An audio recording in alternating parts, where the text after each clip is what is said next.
më madhe se ka, është çështje jetike për ekzistencën e vetë turk. Dhe për këtë arsye, domethënë, janë duke punuar edhe në këtë pikë, janë duke punuar fuqishëm, domethënë që ti dështojnë këto. Që është pjesa e dytë ose faktori i dytë i do të bllokojë këtë lloj plani të Izraelit. Pavarësisht se Rama domethënë ëndrron se mund t'i arrijë diçka të tillë, domethënë, por shohim që edhe Rama kohët e fundit domethënë ka shfaqur domethënë dobësitë e tij deri domethënë në shkatrimin plotësisht të tij dhe të këtyre projekteve. Faktori i tretë pastaj që nuk është më pak i rëndësishëm është vetë Amerika. Domethënë Trump. Këtu tash është prekur familja e Trump. Këtu po përflitet në Amerikë, domethënë po shohim se sa shumë po përflitet familja e Trump dhe aferat korruptive që ata kanë bërë me Edi Ramën. Dhe Trumpi më e pakta gjë që do në këto momente është pikërisht përfolja e tij në afera korruptive ose përfolja e familjes së tij në afera korruptive. Pra ne kemi të bëjmë me një president i cili do dali në zgjedhje dhe do dali atje mbas disa dështimesh të mëdha në linjën e mesme dhe ai ashtu është shumë i dështuar domethënë para zgjedhjeve të tij dhe në këtë rast optik po ja përdorin këto planet e Edi Ramës po ja përdorin kundër tij në zgjedhjet po ofrojnë domethënë në tetor kështu që janë këto planet Trumpit. Pra ju e mendoni që Erdogani nuk do ta lejojë Izraelin, do ta përzërë nga Shqipëria. Patjetër që nuk do ta lejojë. Patjetër sepse domethënë shiko, Ballkani, siç është edhe obori i pasur, unë e konsideroj Ballkanin për Turqinë e konsideroj kokën. Dhe ai nuk mund të lejojë një kapistër në kokën e tij. Le ta themi, kjo është më unë nuk e tepëroj kur them që Ballkani është koka e Turqisë. Se gjithmonë Ballkani ka qenë koka e Turqisë, kanë qenë liderët për Ballkanin, domethënë shumë elita politike e Turqisë, e Perëndimit Osmane ka qenë në shumicën e rasteve ballkanase, kështu që Turqia e ka Ballkanin domethënë një zonë të cilën domethënë shumë të rëndësishme. Unë e konsideroj koka, nëse zemra është në Anadol, koka është në Ballkan. Dhe njerëz kryeministra drejtshkurtër si puna Edi Ramës apo Vučićit apo dikujt tjetri. Do të them sepse kanë rënë përpara tyre me superfuqi. Shqipëria, nëse Edi Rama e shikon Shqipërinë thjesht një vend të vogël të cilin ai mund ta komandojë dhe mund ta thonë se kanë fuqinë, në të vërtetë ai gabohet shumë sepse fuqit nuk janë më ata që kanë qenë. Nuk janë më Izraeli, nuk është më ajo fuqia e madhe e cila domethënë kishën pas Amerikën. Gjithmonë izraelitët nuk kanë pas fuqi nga vetvetja e tyre, por kanë pas gjithmonë nga pra si puna e parazitit, puna e shushunjës. Shushunja nuk ka vetë fuqi nga trupi i vet, por gjithmonë e merr nga kau, nga deni, nga lopa ose nga buajt. Të njëjtën gjë domethënë edhe këta izraelitët, fuqinë e tyre kanë nga amerikanët, por amerikanët kanë parë tashmë se nuk kam ndihmojnë Izraelin në krimet e tij, sepse po paguajnë një kosto shumë të madhe si amerikan, duke përkrahur Izraelin, po paguajnë kosto morale, po paguajnë kosto politike dhe po paguajnë kosto ekonomike.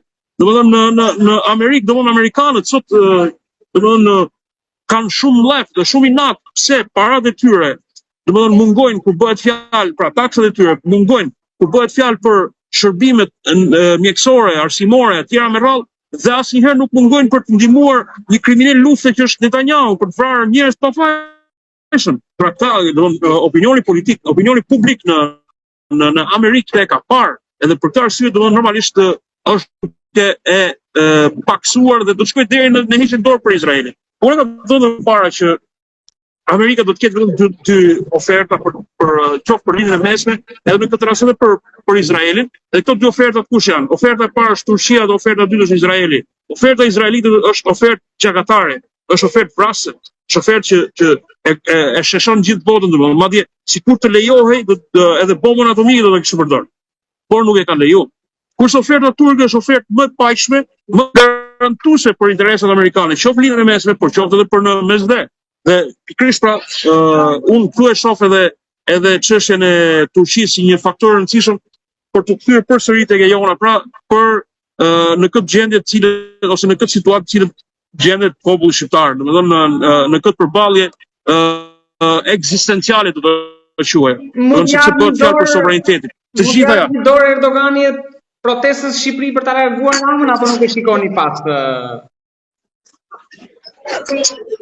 Shiko, Erdogan gjithmonë e ka përkrahur Shqipërinë edhe krejt popujt shqiptar, domethënë në Kosovë edhe në Maqedoni edhe në Malnezi, por edhe në Bosnjë, i ka përkrahur si popull, asnjëherë si domethënë kur ka punuar me politikanët shqiptar, nuk ka punuar sepse i pëlqen X apo Y, ka punuar sepse ai ka përkrahur popujt shqiptar, popujt musliman të kësaj zone, popujt domethënë të cilët e duan Turqinë edhe Turqia i don.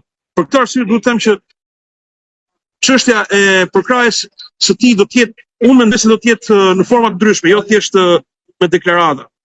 Unë kështu e shoh çështën edhe besoj që do t'i arrijë domethënë. Do nëse si atë e din zoti përpara, pastaj e din udhëheqësit e politikës turke, por unë mendoj se ndihma turke ka qenë dhe do vazhdoj të jetë deri në fund. Madje kujtohet domethënë në një situatë, në një diskutim që kemi patur me disa njerëz, të cilët më thonin që ja kemi bërë të ditur të gjithëve udhëheqësve politik të Ballkanit. Bëni çfarë doni me njëri tjetrin. Fare vulën në Ballkan e ka Turqia. Shumë thjesht. Po marrëdhëniet në samitësi pat mes Ramës dhe Erdoganit. Pastaj këto marrëdhënie unë nuk e di domethënë Erdogan është një edhe sinqerisht që e admiroj si strateg domethënë, si politikan arrin që të befasojë edhe politikanët e tjerë domethënë edhe rivalet e vet domethënë. Edhe në rastin konkret domethënë më pëlqeu momenti kur le dalim pak jashtë Ramës. Më pëlqeu momenti kur i than për Melonin e Italisë për shembull, në një takim më përpara. Duhet ta lesh cigaren. E kam parë këtu. Kupton? Shive sa genial që është. Dhe në tash doli në një intervistë dhe i than gazetarët, thanë që Meloni e ka lënë cigaren. Edhe ka thënë sa mirë ka bërë dha, edhe sikur edhe populli jonë ta kishte lënë. Pra duhet të them që është një njerëz shumë interesante kjo pikë dhe domethënë ka një farë prezencë jashtëzakonisht frymëzuese. Për Edi Ramën pastaj domethënë Edi Rama ja bën vetë vendin vetes në politikat ndërkombëtare. Ne gjeografikisht ne nuk kemi një rëndësi të madhe, domethënë le të themi, nuk kemi një shtet me shumë resurse dhe me shumë mallësi të madhe që edhe populli të vegjël domethënë, kështu që këtë mallësinë që vërtet duhet ta kemi është një mallësi për te i thjesht asaj guaskës tonë të vogël. Dhe mallësia për mendimin tim do të ishte pikërisht një miqësi me Turqinë. Sepse vërtet Turqia sot në këto momente ka arritur në nivele jashtëzakonisht të mëdha, do të respektohet edhe nga armiqtë e saj. Domethënë europianët para 5-6 vitesh, domethënë europianët e shikojnë Erdoganin si kuçetra gjithë ata janë duke ardhur te Erdogani edhe duke pranuar ose jo duke pranuar, por duke edhe i kërkuar Erdoganit që të mbrojë dhe Europën. Dhe kjo nuk është një arritje e vogël, kupton? Kështu që në këtë aspekt Edi Rama këtu në këtë ekuacion është shumë i vogël ose nuk hyn as pak. Domethënë Edi Rama është thjesht nëse do të marrë një kurs të mirë, domethënë ose një drejtim të mirë të rrugës së tij domethënë politike, atëherë më mirë që mund bëhet është të jetë mik i Turqisë. Por nëse ai do të vazhdojë në këto tradhti dhe le të themi pazare shumë të ulta, të cilat ai po i bën me armiqtë e Turqisë, edhe në fakt ata janë edhe shumë vegjël, pra Izraeli vetë është shumë i vogël për të qenë armik i Turqisë, por gjithsesi domethënë këta i gënjen mendja, pra Edi Ramën me shok, nëse do të vazhdojë në këtë rrugë që ka ai Turqia do t'i tregojë atij se sa i vogël është, se ku e ka vendin. Edhe në fakt dhe ka treguar her pas here. Pra, turqit e kanë këtë lloj mundësie që mikun ta respektojnë, ta nderojnë dhe armikut t'i japin vendin ose atij që nuk është mik. Për samitin është folur shumë këto ditë, ka pas shumë analiza dhe shkrime, por mua më pëlqeu edhe simbolika që ju kishit interpretuar për armën, për dhuratën që Erdogan u dha liderëve që morën pjesë në summit. E vërtet, sinqerisht ajo na befasoi gjithëve. Unë mendoj dhe e kam lexuar vetë personalisht, e kam lexuar edhe si, domethënë, pse një armë, pse le të themi mos ishte një relike e bukur osmane. Mund të ishte një shpatë osmane, ose mund të ishte le të themi mund të ishte një skulpturë e bukur ose një pikturë e bukur që osmanët, domethënë, turqit kanë traditë në këto gjëra, këto objekte arti. Por një armë, dhe kjo më bën përshtypje dhe domethënë mendoj se mesazhi i parë është që sikurse ne jemi gati, domethënë bota nuk është më në kohë shakash, nuk po bëjmë shaka. Tu jemi mbledhur dhe nuk po bëjmë shaka. Tu bota po bëhet gati për luftë. Edhe duhet një armë.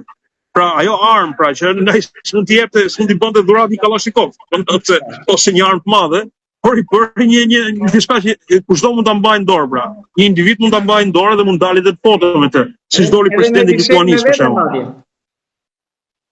Ashtu, kështu që edhe me fishek me vete.